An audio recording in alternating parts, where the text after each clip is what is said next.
What's going on, everybody? Welcome back to Knives of the Round Table. My name is Marco. Today we're going to be taking a look at the Chaves Ultramar series Redencion Street. So the Redencion series, the Ultramar series is the production version of the Chaves custom knives. So it's a collaboration with Riyadh, between Ramon Chaves and Riyadh, and they've done several versions of this. The first one that I got was the large version of this, which is the Ultramar Redencion 229. And this version of the knife, it comes in both the drop point that you see here. There's a Tanto version that is very, very similar. And then there's a full titanium that you see here. And there's versions with G10 on the show side. So let me give you a tour of the knife and then we can get started.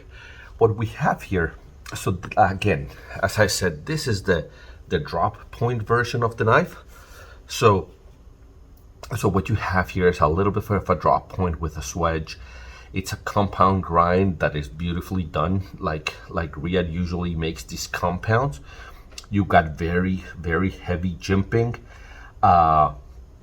You got a very generous choil here, but it's not quite a finger choil. It's almost like a trigger, but I can't really get, so I wear large gloves and I can't really get my finger in there.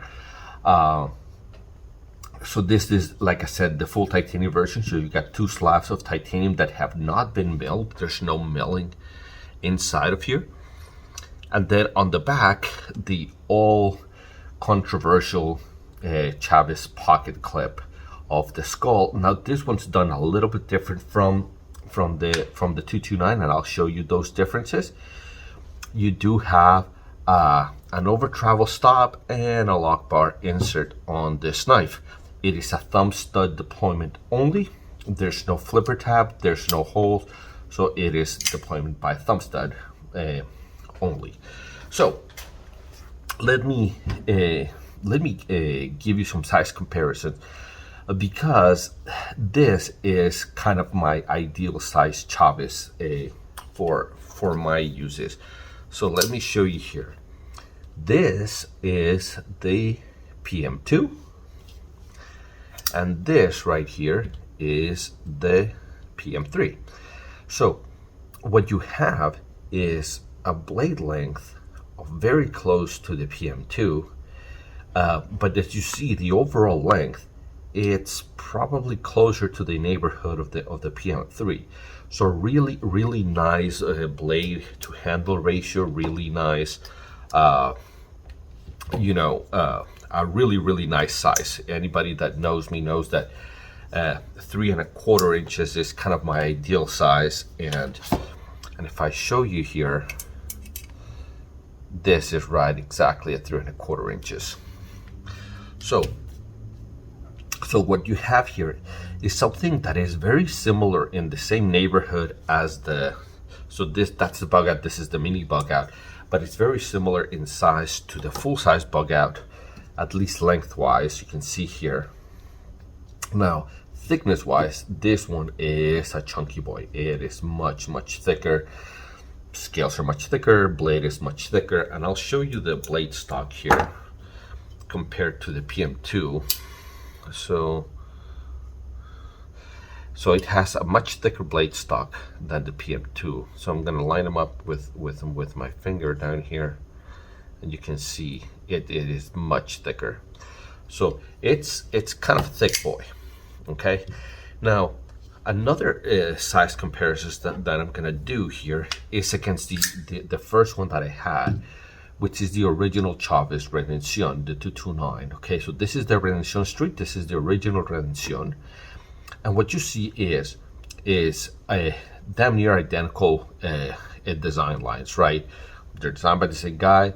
It's basically just a scaled down version, and this one is a monster knife. Okay, I wear large gloves, and you can see here, even in my large hands, it has, I still have a little bit of handle left over. This one is kind of more, it fits my hand a little bit better.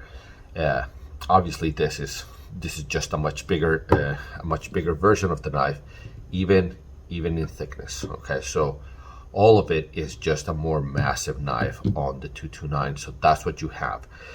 Now another difference between these two, and I don't know if I'll do a full on comparison, but I like the way they did the skull clip on this one better than they did on this. You see here, the two screws are exposed. Here they're hidden, so the skull, which is controversial in and by itself, here it's well defined. Here it looks like it's got kind of horns, very Hellboyish kind of a thing. So I like the way that they did it here better.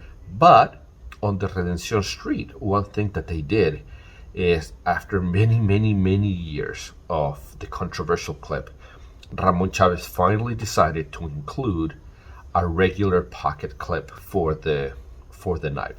So if you decide that you don't like the skull, or that it's too aggressive, or it might offend somebody, now you have the option to put a regular pocket clip that is just plain titanium on the Redencion Street.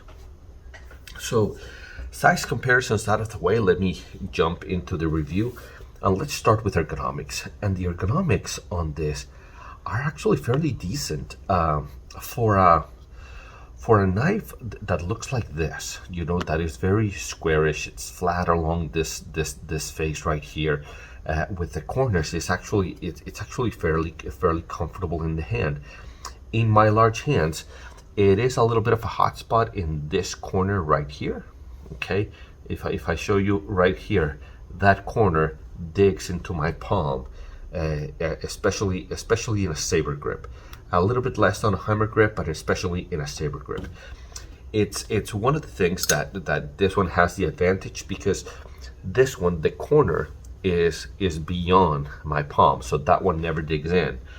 So even though I think that this is a better size, I think ergonomically the large one is just a tad bit better, just because of that corner. It's a fairly sharp corner, and it does dig into your palm.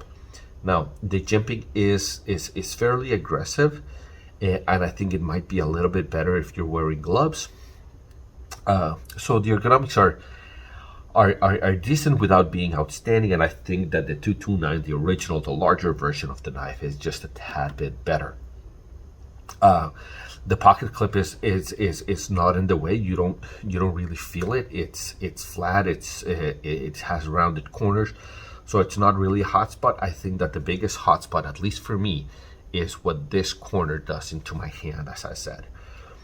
Now cutting. So cutting with both this one and the original 229, even though that one's a little bit thicker, it's fairly good for shallow cuts. What you get is a hollow grind here, and let me see if I can get to show the hollow. Yeah, there you go. So you can see the hollow grind, and because it's a hollow grind, you get that. So it comes to a really thin edge. It comes to a really nice and thin edge. So shallow cuts, anything, leather on a board, cardboard laying flat, those kinds of things, this will cut really well, or rope, or those kinds of things. But slicing cuts, through cuts, an apple, cardboard, those kinds of things are going to be a little bit harder, just because it's a fairly thick blade stock, and as soon as you overcome the hollow, right, you get to kind of this area of the blade right here, then it starts to get thick fairly quickly. So for slicing through, I think you'll have a much better experience with a Para 2 or a bug out. For shallow cuts, I think this will be a better experience. Now for my tasks, I've always said that almost any cutting tool will do, but I do think that shallow cuts, this excels, and it's a little bit more robust than what you get from like a bug out or a PM2, especially because this flat carries to about right here of the compound grind, so you got the stronger tip of the compound, you carry a lot of material over here. It's a far more robust knife. So I would consider this a probably harder use knife than a PM2 or a bug out, from comparing it to those two. So now we get to action, and action, it's Riyadh's kind of legendary action, right? They, I say in every one of my reviews that Riyadh, because they've done thumb stud deployment, hole deployment, flipper deployment, front flippers. They've done liner locks, frame locks, and bolster locks. They've worked with many different knife makers. They've perfected their craft, and they've done such a good job of perfecting the detent and the action on these knives, and it is just really, really good. This one is not as drop shutty as the larger version, just because of the weight of the blade, but the deployment is very satisfying. It just fires. It just fires really, really. It fires with authority. You just know that it's gonna go. So the action's really, really good. I'd say probably the action on the 229, the original one, is better, or the large one is better. But this one is not far behind, and especially in deployment, I would say that they're very similar. The action, the closing action on the other one is better on the large one. Fit and finish. Man, I feel like I sound a little bit of a broken record, because Riyadh does extremely good work. I understand the problems, or the issues that people have with Chinese manufacturing.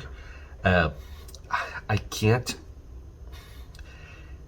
don't know Riyadh as a company to make a judgment one way or another, but what I can judge is the quality of the product that they put out. And I've had several Chaves knives. I have probably 4 or 5 of the Pena knives. I have Todd Begg.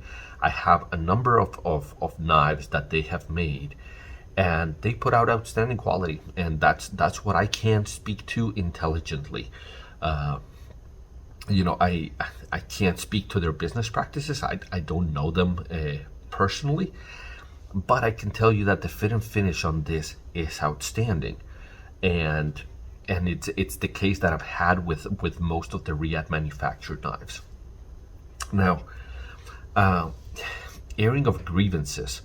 So I do wish that, I don't know if you can tell, but the arc from this to the arc from this, it originally came to a point, right? It wants to come to a point, but they added that little chamfer right here to make it not become a point, right? I wish that they did something like that in this corner back here, because that's where you're holding the knife.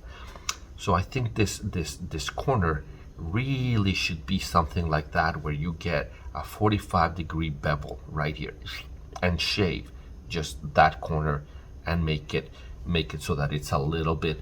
I don't think it would detract from the aesthetic, from the design of the knife, and I think it would make it much more comfortable in the hand, because this corner is fairly sharp. This one is also, but that one is never in the way. You're never ever touching that corner. This one is the one that digs in the back of your hand. So chamfering that to be something like this, I think would be an improvement. I like the weight of it. So that's not an airing of grievances, but I want to mention it because a lot of people like a lighter knife, a light carbon fiber kind of a thing. This one is solid slabs of titanium. So if you don't like a heavy knife, this one is not for you. This one is a heavy boy, and I like the feeling of rigidity, of stoutness on my hand. That I enjoy quite a bit. Another thing that I don't like is that the jimping doesn't carry through the blade right there. You see how there's jimping on the scale on both sides, but not right there on the blade. Most knives, they've already done those 3. If they just done a third one that just carried through, it just feels like it's incomplete. Like they didn't finish that jumping. You have jumping on both sides, but not really there. It feels incomplete. But other than that, I declared the original, the large 229 Redencion as one of the knives of the round table, some of the best knives in my collection, and the truth is that I think that the Redencion Street is gonna supplant this one. First, because it's just a more ideal size for me. 3¼ inches is right at my sweet spot of knives that I enjoy. It carries the same design, the same aesthetics, the same fit and finish, the same action, the same quality, in a much better size for me, and you get the choice of pocket clips. And I think it gives me some versatility, right? Because even though that skull clip has grown on me, it wasn't my cup of tea to begin with, but it's grown on me. So I usually have it like this. But if I'm going to church on Sunday, right, and I want to carry this knife, I'm not taking that pocket clip, right? And I have the option that if I'm going to a sensible place, or a sensitive place, then I can remove the pocket clip. And I think that's excellent. I think the fact that Ramon Chaves has included a new pocket clip is outstanding. So guys, I think this is an outstanding knife. If you don't like the full weight of the titanium, you can go with the G10 version, but I would highly recommend these. They're outstandingly built. They're well designed. They cut like a charm, and they're just super cool knives. So guys, hopefully you have enjoyed this. If you do, if I've earned it, then like and subscribe. Don't get notified. Nobody likes to get emails advertising new stuff. If you don't want, you know where to find my content if you want to see it. And until I see you at the next one, take care.